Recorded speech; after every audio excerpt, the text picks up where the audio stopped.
السلام عليكم ورحمة الله وبركاته. نحمده ونستعينه ونستغفره ونؤمن به ونتوكل عليه ونعوذ بالله من شرور أنفسنا ومن سيئات أعمالنا. من يهده الله فلا مضل له ومن يضلله فلا هادي له. ونشهد أن لا إله إلا الله وحده لا شريك له. ونشهد أن سيدنا مولانا محمدا عبده ورسوله. قال الله تعالى في القرآن العظيم والفرقان المجيد: أعوذ بالله من الشيطان الرجيم. بفضل بسم الله الرحمن الرحيم. يسألونك عن الشهر الحرام قتال فيه قل قتال فيه كبير. قال نبينا صلى الله عليه وسلم: الزمان قد استدار كهيئته يوم خلق الله السماوات والأرض إلى آخره، أو كما قال عليه الصلاة والسلام والتسليم. صدق الله المولانا العظيم وصدق النبي صلى الله عليه وسلم. رب اشرح لي صدري ويسر لي أمري واحلل عقدة من لساني يفقهوا قولي. سبحانك لا علم لنا إلا ما علمتنا إنك أنت العليم الحكيم. புகழ் அனைத்தும் அல்லாஹ்வுக்கே சொந்தம். இரலக தலைவர் பெருமானார் ரசூலே கரீம் ஸல்லல்லாஹு அலைஹி வஸல்லம் அவர்கள் மீதும், அவர்களை பின்பற்றிய சஹாபாக்கள், தாபிஈன்கள், தபா தாபிஈன்கள், இமாம்கள், அவுலியாக்கள், ஷுஹதாக்கள், நாதாக்கள், சாலிஹீன்கள், குறிப்பாக அமர்ந்திருக்கக்கூடிய நம் அனைவர்களின் மீதும், முஃமினான முஸ்லிமான ஆண் பெண் அனைவர்களின் மீதும் அல்லாஹ்வுடைய சாந்தியும் சமாதானமும் அன்பும் அருளும் பாதுகாப்பும் என்றென்றும் உண்டாவதாக. ஆமீன். 1446 ஹிஜ்ரி ஆண்டு 7வது மாதமான ரஜபுடைய மாதம் பிற 2 முதலாவது ஜும்மாவிலே நாம் அமர்ந்திருக்கிறோம். அல்லாஹ் தஆலா இந்த ஜும்மாவினுடைய அனைத்து நலன்களையும் அடைந்து கொண்ட நல்லவர்களாக நம் அனைவர்களையும் அல்லாஹ் கபூல் செய்வானாக. நோயற்ற வாழ்வை அல்லாஹ் தஆலா நம் அனைவர்களுக்கும் நசீபாக்கி தருவானாக. அவனை நினைத்து வாழக்கூடிய நல்ல முஃமின்களாக நம் அனைவர்களையும் அல்லாஹ் கபூல் செய்வானாக. நல்ல மனைவி மக்களை அல்லாஹ் தந்தருள் புரிவானாக. அவனை நினைத்து வாழக்கூடிய நல்ல முஃமின்களில் நம் அனைவர்களையும் அல்லாஹ் கபூல் செய்வானாக. ஆஸ்பத்திரிகளுடைய செலவுகள் சிரமங்களை விட்டு அல்லாஹ் காத்தருள் புரிவானாக. பிஹக்கி சய்யிதினா வ ஆலி சய்யிதினா முஹம்மதின் ஸல்லல்லாஹு அலைஹி வஸல்லம். கண்ணியமானவர்களே, ரஜபுடைய மாதம் அப்படின்னால ரொம்ப சிறப்பிற்குரிய மேன்மைக்குரிய மாதங்களில் ஒன்று இந்த ரஜபுடைய மாதம். நபி ஸல்லல்லாஹு அலைஹி வஸல்லம் அவர்கள் அவர்களுடைய கடைசி ஹஜ்ஜாக, இறுதி ஹஜ்ஜாக இருந்த அந்த ஹஜ்ஜில இருந்து நபி ஸல்லல்லாஹு அலைஹி வஸல்லம் அவர்கள் ஆற்றிய உரை, அந்த உரையில எல்லா விஷயங்களை பத்தியும் நபி ஸல்லல்லாஹு அலைஹி வஸல்லம் அவங்க என்ன செய்வாங்கன்னா ஒரு குழு கொடுப்பாங்க.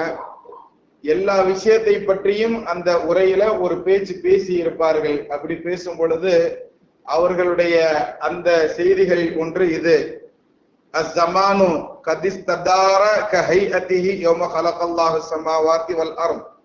அல்லாஹ் வானம் பூமியை படைக்கும் போது எந்த டிசைன்ல இருக்கணும் அப்படிங்கிறத அல்லாஹ் நாடி இருந்தானோ அந்த டிசைன்ல இப்ப இருந்து ஸ்டார்ட் ஆயிருச்சு அப்படிங்கிற செய்தியை நபி ஸல்லல்லாஹு அலைஹி வஸல்லம் சொல்லுவாங்க. இதை எப்ப இந்த விஷயத்த சொல்லுவாங்கன்னா, தங்களுடைய கடைசி ஹஜ்ஜாக இருக்கக்கூடிய ஹஜ்ஜத்துல் வதால நபி ஸல்லல்லாஹு அலைஹி வஸல்லம் என்ன செய்வாங்க, இந்த பயான் செய்வாங்க. அந்த பயானை நபி ஸல்லல்லாஹு அலைஹி வஸல்லம் அவர்கள் சொல்லும் பொழுது அதற்கு முன்னால் இருந்த யூதர்கள், கிறிஸ்தவர்கள், இது மாதிரி உண்டான மற்ற சமூகத்தினர்கள் தங்களுக்கு தோதுவாக மாதங்கள் என்ன செஞ்சுக்கிட்டாங்க, கூட்டிக்கிட்டாங்க, குறைச்சிக்கிட்டாங்க. இப்ப கூட நம்ம பாக்குறோம்ல, சில மாசம் 31 இருக்கும், சில மாசம் 30 இருக்கும், சில மாசம் 29 இருக்கும், சில மாசம் 28 கூட இருக்குது. அப்படித்தான நாட்கள். ஒவ்வொரு மாதத்திற்கு நாட்கள் 28ல இருந்து 29, 30, 31 தங்களுடைய விருப்பத்திற்கு தகுந்தால் போல் ஒவ்வொரு மாதங்களுக்கும் எப்படி நாட்களை குறித்து கொண்டார்களோ, இது எப்படி ஏற்றத்தாழ்வுகள்ல போய் அங்கங்க மாதங்களை அவர்களுக்கு தகுந்தால் போல மாத்தி வச்சிருந்தாங்க மக்கள். ஆனால் இப்பொழுது முதல் அப்படின்னு நபி ஸல்லல்லாஹு அலைஹி வஸல்லம் எப்ப அந்த பயான் செய்ய ஆரம்பிச்சாங்களோ, அந்த ஹஜ்ஜத்துல் வதால நின்னு அந்த துல்ஹஜ் மாதத்துல நபி ஸல்லல்லாஹு அலைஹி வஸல்லம் சொல்றாங்க, இப்பொழுது முதல் அல்லாஹ் எந்த டிசைன்ல நாட்களை வைக்கணும்னு நினைச்சானோ, எந்த டிசைன்ல அல்லாஹ் மாதங்களை வைக்கணும்னு நினைச்சானோ அல்லாஹ் எந்த அமைப்புல படைத்திருந்தானோ அந்த அமைப்புல இப்பொழுது இருந்து அல்லாஹ் எல்லாத்தையும் சரி பண்ணிட்டா, இப்பொழுது இருந்து அது போன்றுதான் இனிமேல் வரும் அப்படிங்கறத நபி ஸல்லல்லாஹு அலைஹி வஸல்லம் என்ன செய்யறாங்க, நமக்கு தெளிவுபடுத்துறாங்க. அஸ்ஸமானு காலம்ங்கிறது கதிஸ்ததார கஹைஅதிஹி, அது இது ரொம்ப மாற்றங்கள் அடைஞ்சிருந்தாலும் இப்ப பழைய நிலைக்கு அது திரும்பி விட்டது. எந்த பழைய நிலை? கலக்கல்லாஹு ஸமாவாத்தி வல் அர்த், அல்லாஹ் வான பூமிகளை எப்படி படைச்சானோ, எப்படி இருக்கணும்னு அல்லாஹ் டிசைன் பண்ணணும்னு நினைச்சிருந்தானோ அந்த டிசைனுக்கே இது திரும்பி விட்டது. இன்று முதல் அது போன்று ஆரம்பித்து விட்டது அப்படிங்கறத நபி ஸல்லல்லாஹு அலைஹி வஸல்லம் என்ன செய்யறாங்க, தங்களுடைய ஹஜ்ஜத்துல் வதாவுல இந்த காலத்தை பற்றி உண்டான ஒரு செய்தியவும் நபி ஸல்லல்லாஹு அலைஹி வஸல்லம் விட்டு வைக்கல, அதையும் நமக்கு என்ன செய்யறாங்க, சொல்லி தர்றாங்க கண்ணியத்திற்குரியவர்களை. அப்படி சொல்லிட்டு அடுத்து சொல்றாங்க, அஸ்ஸனத்து வருடம் அப்படிங்கிறது இஸ்னா அஷர ஷஹரன், 12 மாதங்களை கொண்டது ஒரு வருடம் அப்படிங்கிறது நாம எல்லாம் தெரியும். அல்லாஹ் படைச்சது அந்த டிசைன்ல தான் படைச்சிருக்கிறான். ஆனால் இடையில உள்ள குழப்பமான காலங்கள்ல அது மக்களுடைய இதற்கு தகுந்தால் போல் சில மாதங்கள் குறைச்சு கூட்டி மாற்றப்பட்டது இல்லையா, அதை என்ன செய்யறாங்க, நபி ஸல்லல்லாஹு அலைஹி வஸல்லம் சொல்லி தர்றாங்க. அதே மாதிரி அடுத்து சொல்லும் போது மின்ஹா அர்பஅத்துன் ஹுரும், அந்த 12 மாதங்கள்ல 4 மாதங்களை அல்லாஹ் கண்ணியம் வாய்ந்ததாக ஆக்கி இருக்கிறான். அதுல 3 மாதங்கள் தொடர்ச்சியாக வரக்கூடியது, துல்காதா, துல்ஹஜ், முஹர்ரம் அப்படிங்கிறது. அதனை அடுத்து ரஜபுன் முதர், கடைசியாக வரக்கூடிய இந்த ரஜபனுடைய மாதம் அப்படிங்கறத நபி ஸல்லல்லாஹு அலைஹி வஸல்லம் என்ன செய்யறாங்க, தெளிவுபடுத்தி சொல்றாங்க கண்ணியத்திற்குரியவர்களை. இதுல நல்லா நாம யோசிக்க வேண்டிய செய்தி என்ன அப்படின்னு சொன்னா, மாதங்கள் 12, அந்த 12 மாதங்கள்லயும் 4 மாதங்களை அல்லாஹ் ரொம்ப மேன்மை மிக்கதாக உயர்வாக ஆக்கி இருக்கிறான். அப்படி உயர்வாக ஆக்கின மாதங்கள் இந்த ரஜபனுடைய மாதமும் ஒன்று அப்படிங்கிறத அந்த ஹஜ்ஜத்துல் வதால இருக்கக்கூடிய அந்த பயான்ல நபி ஸல்லல்லாஹு அலைஹி வஸல்லம் என்ன செய்யறாங்க, ரொம்ப தெளிவுபடுத்தி சொல்லி தருவாங்க கண்ணியத்துக்குரியவர்களை. ஆக இது அல்லாஹ் ஏற்பாடு செய்திருக்கக்கூடிய விஷயம்ங்கிறத நமக்கு அந்த ஹதீஸ் தெளிவுபடுத்துகிறது. அது மட்டும் இல்லாம இத பத்தி நபி ஸல்லல்லாஹு அலைஹி வஸல்லம் அவர்கள் சொல்லும் பொழுது இது அல்லாஹ்வுடைய அத்தாட்சி, அல்லாஹ் ஏற்படுத்தி இருக்கக்கூடிய கண்ணியம்ங்கிறத அல்லாஹ் சொல்லித்தரான். நபி ஸல்லல்லாஹு அலைஹி வஸல்லம் என்ன செய்யறாங்க, இந்த 4 மாதங்கள் அதுலயும் குறிப்பா இந்த ரஜபனுடைய மாதத்தை இறைவன் கண்ணியப்படுத்தி இருக்கிறான் அப்படிங்கிற செய்தியும் அந்த ஹதீஸ்ல நமக்கு என்ன செய்யறாங்க, நபி ஸல்லல்லாஹு அலைஹி வஸல்லம் சொல்லி தர்றாங்க. அப்படிப்பட்ட கண்ணியமான மாதம், இப்படி கண்ணியமான மாதங்கள் நம்மை அடையும் பொழுது நாம எப்படி இருந்துக்கிடணுங்கிறதையும் ஒரு ஆயத்துல அல்லாஹ் சொல்லும் போது, அல்லாஹ்வுடைய கண்ணியத்தை எவர்கள் எல்லாம் பேணிக் கொள்கிறார்களோ, அல்லாஹ் கண்ணியப்படுத்தினதெல்லாம் எவர்கள் கண்ணியப்படுத்துவார்களோ, அவர்களுடைய உள்ளத்துல இறை பக்தி இருக்குது அப்படிங்கறத நீங்க விளங்கிக்குங்கிறத அல்லாஹ் சொல்லி தருவான்னு ஒரு வசனத்துல. இறைவன் எதையெல்லாம் கண்ணியப்படுத்துகிறானோ அதையெல்லாம் நாம கண்ணியப்படுத்தணும்னா நம்மளுடைய உள்ளங்கள்ல தக்வா இருக்கு, இறை பக்தி இருக்கு, இறை அச்சம் இருக்கு அப்படிங்கிறத நமக்கு என்ன செய்யறான், அந்த வசனத்தின் வாயிலாக அல்லாஹ் சொல்லி தருவான் கண்ணியமானவர்களை. அப்ப நம்ம இறைவன் கண்ணியமாக்கி அந்த விஷயங்களை எல்லாம் நாமும் கண்ணியமாக்கலாமா? அல்லாஹ்தால அப்படிப்பட்ட பாக்கியவான்களை நம்ம கபூல் செய்யணும். இந்த ரஜபனுடைய மாதத்தை கண்ணியப்படுத்துறதுனா எப்படிங்கிறதையும் நாம இந்த ரஜபனுடைய மாசங்கிறதுனால நம்ம தெரிந்து கொள்ளலாம். ரஜபனுடைய மாதத்தை கண்ணியப்படுத்துறது, பொதுவாகவே அல்லாஹ் கண்ணியப்படுத்தியவைகளை கண்ணியப்படுத்துறதுனா என்னங்கிறத பத்தி சொல்லும் போது ஒரு ஹதீஸ்ல நபி ஸல்லல்லாஹு அலைஹி வஸல்லம் அவர்கள் அருமையாக சொல்லி தருவாங்க. கத்தாதா ரலியல்லாஹு தஆலா அன்ஹு அவர்கள் அந்த ஹதீஸை நமக்கு என்ன செய்யறாங்க, அறிவிப்பு செய்யறாங்க. நபி ஸல்லல்லாஹு அலைஹி வஸல்லம் சொன்னாங்க, இஸ்தஃபா மினஷ் ஷுஹூரி ரமலான வ அஷ்ஹரல் ஹுரும, ரமலானை அல்லாஹ் எப்படி சிறந்த மாதமாக அல்லாஹ் ஏற்பாடு செய்திருக்கிறானோ, தேர்ந்தெடுத்திருக்கிறானோ, அதுபோன்று 4 ஹராமான அதாவது கண்ணியமான 4 மாதங்களையும் அல்லாஹ் தேர்ந்தெடுத்து வைத்திருக்கிறான். ரமலானோடு ஒப்பிட்டு இந்த 4 மாதங்களை நபி ஸல்லல்லாஹு அலைஹி வஸல்லம் என்ன செய்றாங்க, அந்த ஹதீஸ்ல சொல்றான். ரமலானை அல்லாஹ் தேர்ந்தெடுத்தது போன்று இன்னும் இந்த கண்ணியமான மாதங்களை அல்லாஹ் தேர்ந்தெடுத்தது போன்று அப்படிங்கிற செய்திய நபி ஸல்லல்லாஹு அலைஹி வஸல்லம் அவங்க என்ன செய்யறாங்க, அந்த வார்த்தையில நமக்கு ரொம்ப தெளிவுபட சொல்லி தருவார்கள் கண்ணியமானவர்களை. இதுக்கு ஒரு ஓமை, ஒரு ஒப்பையும் சொல்லி தருவாங்க. எப்படி நாட்கள்லயே சிறந்த நாளாக யௌமுல் ஜும்ஆ, ஜும்ஆவுடைய நாளை அல்லாஹ் ஏற்பாடு செய்திருக்கிறானோ அது மாதிரி, அதே மாதிரி இரவுகள்லயே சிறந்த இரவாக லைலத்துல் கத்ர் அப்படிங்கக்கூடிய அந்த இரவு அல்லாஹ் எப்படி தேர்ந்தெடுத்திருக்கிறானோ அது போன்று இந்த ரமலானுடைய மாதத்தை போன்றே இந்த 4 கண்ணியமான மாதங்களை, 4 கண்ணியமான மாதம்னா எது, கடைசி மாசமாக வரக்கூடிய 3 மாதங்களை கவனிச்சுக்கோங்க.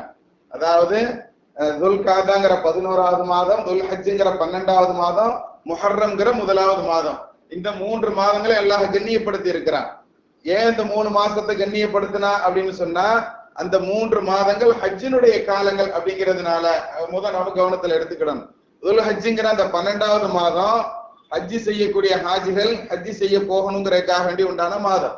இப்ப அந்த மாதத்திலையும் அதற்கு முன்னாடி உண்டான துல்காதாங்கிற 11வது மாசம், அதற்கு பின்னாடி உண்டான முஹர்ரம்ங்கிற மாதம்.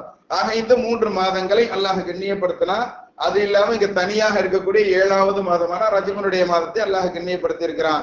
இதற்கு எந்த அளவுக்கு கண்ணியங்கிறத உணர்த்துறதுக்கு நபி ஸல்லல்லாஹு அலைஹி வஸல்லம் சொல்றாங்க, எது ரமதானை அல்லாஹ் எப்படி மாதங்களில் சிறந்ததாக தேர்ந்தெடுத்திருக்கிறானோ அது போன்று இந்த அஷ்ஹுருல் ஹுருமாக இருக்கக்கூடிய இந்த 4 மாதங்களையும் அல்லாஹ் உயர்வுபடுத்தி இருக்கிறான், தேர்ந்தெடுத்திருக்கிறாங்கிற செய்தி நமக்கு சொல்லப்பட்டு இருக்குன்னு சொன்னா, நாம் இந்த 4 மாதங்களிலும் அதிலும் நாம் இருக்கக்கூடிய இந்த ரஜபனுடைய மாதமும் ரமதானை போன்றதுதான் கண்ணியத்துலங்கிறத நாம் உணர்ந்து கொள்வதற்காக இங்க நாம சொல்றோம் கண்ணியவான்களை. அதனால இந்த மாதங்களை நாம கண்ணியப்படுத்தணும்.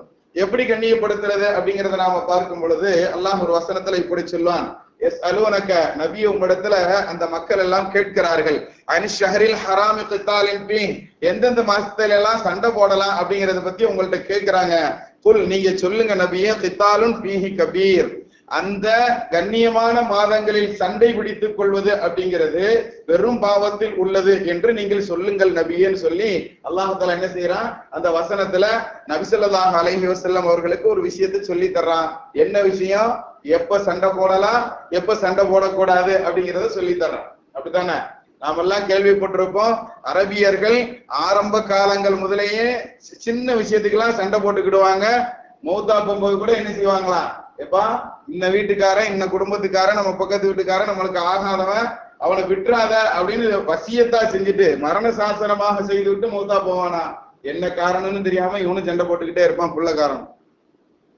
இப்ப இந்த அளவிற்கு மூர்க்கமாக இருந்த அந்த அரபியர்களிடத்துல இது போன்று உண்டான அந்த அரபியர்களிடத்துல கூட இந்த 4 மாதங்கள் ஒரு பொக்கிஷமாக கருதப்பட்டு இருந்தது அப்படிங்கறத நமக்கு வரலாற்று ஆசிரியர்கள் எழுதுறாங்க.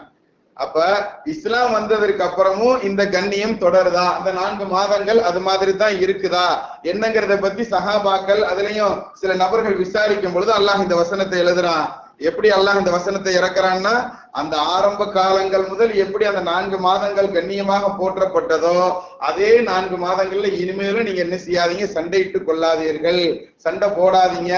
எல்லா காலங்கள்லயும் நல்லா இருந்தாலும், எல்லா காலங்களையும் சண்டையிட்டு கொண்டிருந்தாலோ, திருடினாலோ, அடுத்தவர்களுடைய சொத்தை அபகரித்தாலோ, இன்னொன்னு அரபியர்கள்ட்ட பழிவாங்கும் பழக்கம் உண்டு. நம்ம மார்க்கத்திலையும் அது சொல்லி தரப்படும். எப்படி ஒரு உயிரை ஒருவர் அநியாயமாக கொன்று விட்டால் அந்த கொலையாளி, கொலை செஞ்சா பாருங்க, அவனுடைய உயிரை வாங்குவதற்கு கொலை செய்யப்பட்ட நபர்கள்ல இருந்து என்ன செய்யலாம், பழி வாங்கி கொள்ளலாம்ங்கிறது நம்மளுடைய ஷரியத் சொல்லி தரக்கூடிய சட்டம். இப்ப கூட அரபு நாடுகள் அது போன்ற சட்டங்கள் எல்லாம் என்ன செய்யப்படுது, நிறைவேற்றப்படுதுங்கிறத நம்ம ஆங்காங்க யூடியூப்கள் எல்லாம் பாக்குறோம். அப்ப அப்படி உண்டான அந்த சூழல்கள்ல அந்த மாதிரி பழி வாங்குதல்ங்கிற கூட விஷயத்தை கூட இந்த 4 மாசத்துல செய்ய மாட்டாங்களாம். தன்னுடைய தகப்பனை கொன்றவர் கூட சென்றாலும் அவரை கூட பழி வாங்காமல் விடக்கூடிய காலம் இந்த 4 மாதங்கள் அவ்வளவு கண்ணியமாக அரபியர்களிடத்துல மதிக்கப்பட்ட ஒரு காலமாக இருந்தது. அதே விஷயத்தை நீங்க தொடரணுங்கிறத அல்லாஹ் சொல்றான். குல், நபியை நீங்கள் சொல்லுங்கள், கிதாலுன், சண்டையிட்டுக் கொள்வது என்பது ஃபீஹி, அந்த மாதங்களில், அந்த 4 மாதங்கள்ல சண்டை பிடிப்பது என்பது கபீரன், அது ஒரு பெரிய குற்றம்ங்கிறத அல்லாஹ் தஆலா வசனத்தின் வாயிலாக சஹாபாக்களுக்கு நமக்கு என்ன செய்யறான், அல்லாஹ் தஆலா கற்றுக் கொடுக்கிறான் கண்ணியத்திற்குரியவர்களே. ஆக இந்த வசனத்திலிருந்து நாம தெரிந்து கொள்வது என்ன அப்படின்னு சொன்னா, நாம் விளங்கிக் கொள்ள வேண்டிய செய்தி என்னன்னா, இறைவன் கண்ணியமாக்கிய மாதங்களில் நாம் சண்டையிடக்கூடாது, அதிலும் குறிப்பாக பாவங்கள் செய்யக்கூடாது அப்படிங்கறத நம்ம விளக்கத்துல மெயினா வச்சுக்கிடணும். எங்கெங்கெல்லாம் நன்மைகள் நிறைய கிடைக்கும்னு சொல்லப்படுதோ, உதாரணத்துக்கு இங்க நாம ஜும்மா தொழுகிறோம், அப்படித்தானே? இங்க நம்ம ஜும்மா தொழுதுன்னு சொன்னா இந்த 2 ரக்காத்துக்கு நமக்கு எவ்வளவு நன்மை கிடைக்கும், 28 மடங்குகள் நமக்கு நன்மைகள் கிடைக்கும் அப்படிங்கறத நம்ம விளங்கி இருக்கிறோம். இதே ஜும்மாவை காபத்துல்லாஹ்ல போய் தொழுதுன்னு சொன்னா நமக்கு எவ்வளவு நன்மை கிடைக்கும், 28 லட்சம் மடங்குகள் கூட நமக்கு நன்மைகள் அதிகமாக கிடைப்பதற்குண்டான வாய்ப்புகள் உண்டு. நபி ஸல்லல்லாஹு அலைஹி வஸல்லம் ஹதீஸ்கள்ல நமக்கு அருமையாக சொல்லி தருவாங்க. எப்படி சாதாரண ஒரு ஜும்மா பள்ளியில இருந்து நாம் ஜும்மா தொழுதோன்னு சொன்னா அதற்குண்டான நம்ம நன்மைகள் 28 மடங்குகள் கிடைக்குமோ, அது போன்று காபத்துல்லாஹ்ல போய் தொழுகும் பொழுது அங்கே 28 மடங்குகள் கிடைக்கும் இல்லையா? அது லட்சக்கணக்கில் நமக்கு கூடுங்கிறத நாம ஞாபகத்துல வைக்கணும். 1 ரூபாய் இங்க தர்மம் செஞ்சா 10 நன்மைகள் கிடைக்குதுன்னு சொன்னா, அதே 1 ரூபாய் காபத்துல்லாஹ்வுடைய அந்த ஹரமுடைய எல்லையில வச்சு நாம தர்மம் செய்யும் பொழுது 1 லட்சம் ரூபாய் தர்மம் செஞ்ச நன்மைகள் கிடைக்குங்கிறது நாம விளங்கி இருக்கிறோமா இல்லையா? அதே மாதிரி கஅபத்துல்லாஹ்வினுடைய எல்லையில வச்சு ஒரு பாவம் செஞ்சாலும் 1,00,000 பாவம் செஞ்ச தீமைகள் நமக்கு எழுதப்படுகிறத நாம மறந்துடுறோம். நன்மைகள் மட்டும் நாம என்ன செய்யறோம், கணக்கு பார்க்கிறோம், நமக்கு இவ்வளவு நன்மைகள் கிடைக்குங்கிறத நினைக்கிறோம். ஒரு தவறான பார்வை கஅபத்துல்லாஹ்வினுடைய எல்லைக்குள் வைத்து நம்மளுடைய உடல்ல ஏற்பட்டுருச்சு அப்படின்னு சொன்னா அதற்குண்டான பாவத்தினுடைய கணக்கும் 1,00,000 பாவம், 1,00,000 ஹராமான பார்வை பார்த்த பாவங்கள் நம்மளுடைய கணக்கில் எழுதப்படுங்கிறத நம்ம விளங்கிக்கிடணும். அதத்தான் இந்த வசனத்துல அல்லாஹ் நமக்கு சொல்லி தருவான். எப்படின்னா, அந்த கண்ணியமான மாதங்களில் நீங்கள் பாவங்கள் செய்வது அப்படிங்கிறது, சண்டையிடுதல் போன்ற பாவங்களில் ஈடுபடுவது என்பது ஃபீஹி கபீர், அது பெரும் பாவங்களில் உள்ளது அப்படிங்கறது அல்லாஹ் நமக்கு சொல்லி தர்றான். கண்ணியத்திற்குரியவர்களே, ஆக கண்ணியமான மாதங்களை நாம் கண்ணியப்படுத்துதல்ங்கிறது என்னன்னா, அதுல குறைந்தபட்சம் நன்மை செய்யறோமோ இல்லையோ அது 2வது, பாவம் செய்யாமல் இருக்கணுங்கிறது நமக்கு அந்த வசனம் சொல்லி தரும். கண்ணியவான்களை, பாவம் செய்யாமல் இன்ஷா அல்லாஹ் கழிக்கலாமா? ஏன்னா நபி ஸல்லல்லாஹு அலைஹி வஸல்லம் அவர்கள் இந்த ரஜபனுடைய மாதத்தை பத்தி அவ்வளவு சிறப்புகளை நமக்கு என்ன செய்யறாங்க, சொல்லி தர்றாங்க. அல்லாஹ் தஆலா அந்த சிறப்புகளை எல்லாம் அடைந்து கொண்ட பாக்கியவான்களாக அல்லாஹ் நம்மை கபூல் செய்யணும். ஆமீன். அடுத்து இந்த ரஜபனுடைய மாதத்தை கண்ணியப்படுத்துறதுங்கிறதுல ஒண்ணு நாம பார்த்தோம், நன்மை செய்யறோமோ இல்லையோ என்ன செய்யாமல் இருக்கணும், பாவங்கள் செய்யாமல் இருக்கணுங்கிறத நாம விளங்கிக்கிட்டோம். சரி, 2வது இந்த ரஜபனுடைய மாதத்துல நபி ஸல்லல்லாஹு அலைஹி வஸல்லம் அவர்கள் அதிகமாக பரக்கத்தை கேட்பாங்களா அல்லாஹ்ட்ட என்ன கேட்பாங்க, அதிகமாக பரக்கத்தை கேட்கக்கூடியவர்களாக இருந்தாங்க. பரக்கத்துனா நாம என்னங்கிறத விளங்கிக்கணும். ஷார்ட்டா சொல்லணும்னா, கம்மியான விஷயத்தை வச்சு கம்மியான முதலீடை வைத்து அதிகமான பிரயோஜனங்களை அடைந்து கொள்வதற்கு பெயர் தான் பரக்கத். இது நான் ஏற்கனவே நிறைய முறை நான் உங்களுக்கு சொல்லி இருக்கிறேன். கம்மியான விஷயத்தை வச்சு கம்மியான பணங்காசுகளை வைத்து கம்மியான நேரத்தை வைத்து கம்மியான நாட்களை வைத்து குறைவான விஷயத்தை வைத்து நிறைவான பலன்களை அடைந்து கொள்வதற்கு பெயர் தான் பரக்கத். இது எல்லோருடைய வாழ்க்கையிலும் நாம் ஏதாவது ஒரு விதத்தை அனுபவிச்சுக்கிட்டு தான் இருப்போம். ஆனா நன்றி தெரியாம இருக்கிறோம். நாம் அல்லாஹ்வுக்கு நன்றி செலுத்தாமல் இருக்கிறோம். உதாரணத்துக்கு சொல்றாருன்னா, நம்மளுடைய இந்த 63 வருட ஆயுள் காலம் அப்படிங்கிறதே ஒரு பெரிய பரக்கத்து தான். ஆரம்ப காலத்துல இருந்த நபிமார்களுக்கெல்லாம் எவ்வளவு நன்மைகள் கிடைக்குன்னு சொன்னா, அவங்க எல்லாம் கண் மூடாம தூங்காம கிட்டத்தட்ட 80 ஆண்டுகள் வணக்கம் செஞ்சவங்க அப்படிங்கறத பத்தி நபி ஸல்லல்லாஹு அலைஹி வஸல்லம் என்ன செய்வாங்களாம், சொல்லுவாங்களாம். அப்ப சஹாபாக்கள்லாம் ஆர்வ மிகுதியால சிலர்கள் கேட்பாங்களாம், 80 வருஷம்லாம் அமல் செஞ்சவங்க இருக்காங்கன்னா நாமெல்லாம் எங்க யார சொல்லலாம், அவங்களுக்கு எல்லாம் சொர்க்கம் கொடுக்குவானே, அதே மாதிரி நம்ம என்ன இபாதத்தை செஞ்சிருக்கிறோம் 80 வருஷம், அப்ப நம்மளுக்கு உண்டான அவர்களுக்கு ஈக்குவலான ஜன்னத்துலாம் சொர்க்கம்லாம் கிடைக்குமாங்கிற மாதிரி உண்டான சந்தேகங்கள் எழுந்த அந்த சஹாபாக்கள் நபி ஸல்லல்லாஹு அலைஹி வஸல்லம் சொன்னாங்க, நம்மளுடைய ஆயுள் காலம் 60 to 70க்குள்ள இருந்தாலும் 60 to 70க்குள்ள இருந்தாலும் சிறப்பான இது போன்ற மாதங்களை, சிறப்பான இது போன்ற இரவுகளை, சிறப்பான இது போன்ற நாட்களை அல்லாஹ் நமக்கு தந்திருக்கிறான். அது மாதிரி நாட்கள் நாம் செய்யக்கூடிய நல்ல காரியங்களை வைத்து நாம் அவர்களுடைய அந்த ஈக்குவலான விஷயத்தை அடைஞ்சுக்கிடலாம். அதுல ஒண்ணுதான் லைலத்துல் கத்ருங்கிறத நமக்கு நபி ஸல்லல்லாஹு அலைஹி வஸல்லம் சொல்லுவாங்க. அந்த ஒரு இரவை நீ அடைஞ்சுக்கிட்டேன்னு சொன்னா 80 வருஷம் நீ அமல் செஞ்ச நன்மை உனக்கு கிடைக்குங்கிற அது போன்ற பாக்கியம் எல்லாம் சஹாபாக்களுடைய அது போன்ற கவலைகள்ல இருந்து நம்மளுக்கு கிடைத்த ஒரு ஆறுதலான செய்தி அப்படிங்கிறத நம்ம ஞாபகத்துல வைக்கணும். கண்ணியவான்களை, சரி. அப்ப அது மாதிரி இந்த பரக்கத்து அப்படிங்கிறது எப்படி இந்த ஆயுள் காலத்துல ஒரு லைலத்துல் கத்ர் அடைஞ்சுக்கிட்டோம் அப்படின்னு சொன்னாலும், அந்த இதற்கு முன்னால் வாழ்ந்த மனிதர்கள், இதற்கு முன்னால் வாழ்ந்த நபிமார்கள் எல்லாம் 80 வருஷம் செஞ்சாங்களோ ஒரு நைட்ல நம்ம தட்டி தூக்குறோம் இல்லையா? ஒரு நைட்டு முழுசா அமல் செய்யணுங்கிற அவசியம் அல்ல. அந்த ஒரு இரவுல, அந்த ஒற்றைப்படையான இரவுல ஏதாவது ஒரு 2 ரக்காத்து தொழுது ரப்பே லைலத்துல் கத்ர் அடைஞ்சுக்கிட்டு ஆகலாம் இணைய ஆக்கு நம்ம ஒரு சொட்டு கண்ணீர் வடிச்சு நம்ம அந்த ஒவ்வொரு ஒத்தப்படையான இரவுல கேட்டுட்டோம்னா கட்டாயம் நம்ம லைலத்துல் கத்ர் அடைஞ்சவர்களாக ஆகிரும். அப்படித்தானே? அப்ப 80 வருஷம் கண்மூடாமல் இபாதத்திலேயே கழிச்ச நபிமார்களுக்கு ஈக்குவலான அந்த விஷயத்தை நம்ம ஒரு இரவுல 2 ரக்காத்துல நம்ம கிடைக்க வைக்கிறோம் பாருங்க. இதுக்கு பேர் தான் பரக்கத். பரக்கத்துனா புரியுதுங்களா? கம்மியான நேரத்துல கம்மியான நாட்கள்ல குறைவான நேரங்களை செலவு பண்ணி அதிகமான விஷயங்களை நாம் அடைந்து கொள்வதற்கு பெயர் தான் பரக்கத். அப்படிப்பட்ட பரக்கத் நபி ஸல்லல்லாஹு அலைஹி வஸல்லம் அவர்கள் ஒரு 10 காசு வச்சிருந்தாங்களாம், 10 தங்க காசு வச்சிருந்தாங்களாம். அந்த 10 தங்க காசை எடுத்துக்கிட்டு நபி ஸல்லல்லாஹு அலைஹி வஸல்லம் வரும்போது தங்களுக்காக வேண்டின்னு சொல்லி ஒரு ட்ரெஸ் வாங்கினாங்களாம், ஒரு ஆடை.